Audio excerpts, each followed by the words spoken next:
What can the past teach us about the sports card hobby and our attitude towards it? Stick around.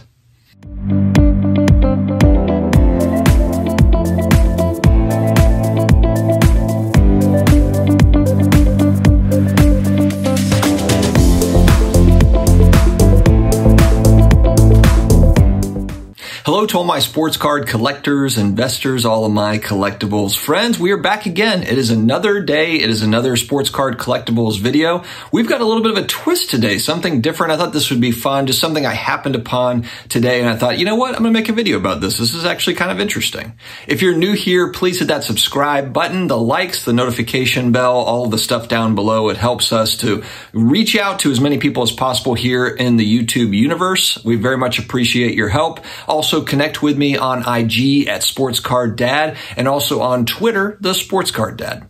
All right, a video popped up on my feed on YouTube, and it's called The Strangest Secret by Earl Nightingale. And it immediately kind of caught my eye because I could tell it's a black and white TV where Earl was talking on this, whether it be he's a radio guy, TV guy. He's actually the kind of one of the original Deans of Personal Development was what he was called. That was his nickname. So he was kind of one of these personal development gurus, I suppose, before it was cool, you know, way back to the 50s and 60s. And I just thought it was interesting listening to him. And the reason, because you're going back in time a little bit and listening to somebody that is a, you know, motivational speaker, a personal development enthusiast, but it's going back to the 1950s and 60s. And I wanted to see what are they talking about? What would be different than what we hear today, you know, based on the time change. I mean, look, we're talking about what, 70 years ago? You know, this is a long time ago, 60, 70 years ago. So I thought it was just really interesting though, because a lot of the same sorts of messages are the same ones that we're hearing today. And one thing that kind of struck me too, he said, you know, he's talking about to a certain degree, just being grateful, just understanding the fact that we are living in a time now. This is going back to the 1950s. This is post World War II, where we just lost 300,000 people in World War II. And he's talking about how we're living in the richest country in the world, and that essentially have a lot of great things going on, that thousands and thousands of years have passed where, you know, man has tried to get to essentially where they are now in the 1950s and 1960s. And it just struck me because if you go back to the 1950s, people were living well. But if you are comparing materialism now compared to where it was then, it was drastically different. I mean, it was a lot of, you know, regular houses as far as the size goes. You had one car that the family drove. You know, you had, you know, one person staying home with the kids. The other one was at work, you know, and not to say that all situations were like that, but that was a very typical kind of 1950s, 1960s, you know, type life for families back then. And now, I mean, you look, you know, everything has gotten bigger. You know, it's like cars are bigger, houses are bigger, you know, everything has gotten bigger, including the national debt. The national debt is bigger.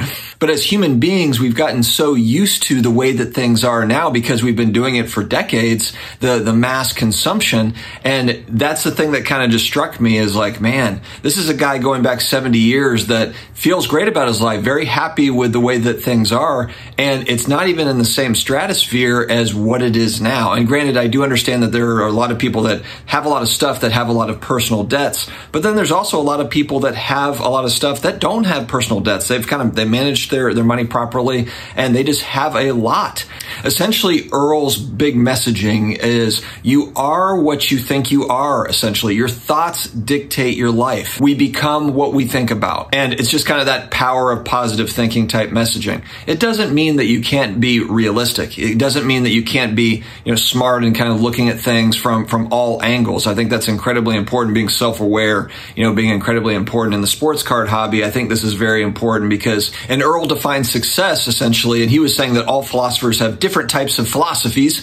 But one thing that they were kind of in agreement on was success can be defined as having a goal or having goals and continuously working to achieve those goals. That's it. It doesn't mean it's, X amount of dollars or 5 cars or whatever it is. Those can be kind of ancillary things that come with success, but essentially success is just picking whatever those goals are and working towards those goals. And as long as you're continuously working kind of in a positive manner, not necessarily always positive attitude, I'm just saying you can be realistic, but working towards those goals, however that looks, is really defined as success. And we're extremely fortunate to be here in the United States where opportunities are plentiful. Yes, are there bad days? Are there things that, go wrong and blah, blah, blah? Yeah, but we are still extremely fortunate to be here where we are. I bring this up too because I think that, just my overall thoughts, I think that we are entering into some tough economic times.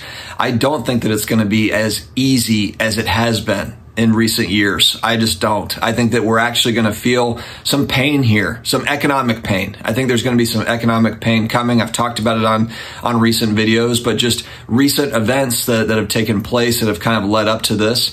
I think that it's important for me personally, for sports cards and my sports card collection, it's more about just kind of digging deep and really enjoying it. Why did I get into this in the first place? It's the same thing with making content. Making content, what's on my mind? I've always done this, but I'm going to continue doing it where what's on my mind that's not just related to a specific card. I'll try to wrap kind of world events, economic events into my videos. I've gotten a lot of great feedback on that where people just they do want to hear how it all ties together. And frankly, it does. I mean, the sports card hobby and real life stuff, they all do tie together in some ways. And so I'm going to try to speak more to that. I think it's going to be incredibly important to enjoy the little things, really appreciate stuff. I'm a father, I'm a husband, I'm into sports cards. I'm into a lot of different things. And, it's important to enjoy the little things every single day. Don't take a day for granted. We talked about it on the show a lot. We only get one life. A lot of folks out there act like that you just going to live forever and then we just get another turn. It's like, nope, not really. I mean, we get one shot. So it should be doing things that we enjoy to do, whether it's the sports card hobby or something else. Sports cards, collectibles should be a release. It should be fun. That's the whole idea of this. And I think sometimes we've gotten lost as I was listening to, Earl Nightingale talk. We get lost in a lot of the minutia, a lot of the stuff that doesn't really matter. I'll put a link in my video description of this. It's about 30 minutes, the one that I had watched, but I just thought the messaging was good. And I like to look back at some of these interviews throughout history. Something that's really interesting too is go back and just look at kind of successful people and just interviews going back during different time periods and compare it to where we are today. And a lot of times you'll be shocked at like, wow, it was a lot tougher back then for people. And so that was kind of what struck me this morning. But anyway, guys, let me know your thoughts in the comments. This is a little bit different of a video, but I thought, I'm just going to kind of put some thoughts out into the universe, see what viewership has to say. But I always like to hear from you all, learn from you all, etc. Thanks for joining me again for another sports card collectibles video. Have an amazing day ahead. Stay healthy, stay awesome, and I will talk to you again later.